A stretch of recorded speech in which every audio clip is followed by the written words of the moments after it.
Munavvaradagi Qur'on bosmaxonasiga agarda vaqtliroq kelmasangiz, shu darajadagi navbatda turasiz. 50 boshinglarning gapiga kiringlar.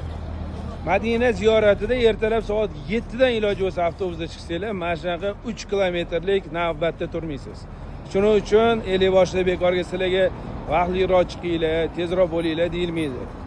Vaqtinglarni behuda ketkazib qo'ymasligi uchun 3 kilometrlik bu navbatlardan qutulish uchun vaqtliroq harakat qilish kerak. Chunki erta tursangiz baraka bo'ladi. Ishonmasangiz o'z ko'zlaringiz bilan ko'ring, shu darajada navbatki, bitta siz emas, bu Qur'on kitobi ishtorlari, muxlislari. Ahamiyat bering, shu darajada navbat. Inshaalloh Allohim tez kunlarda shotlar kelib, Qur'on kitoblarini olib, qori qorayli bo'lish hammanglarga nasib qilsin. Mana navbatni ko'rasiz. Bori bilan ko'rsataman. Degan joy bo'ladi. Ko'rasizmi? Umra haj mashaqqat degan, lekin umrani mashaqqatiga kirmaydi-da bu. Voy hojonam, jannatlarda bildi bo'laylik. Umringiz uzoq bo'lsin.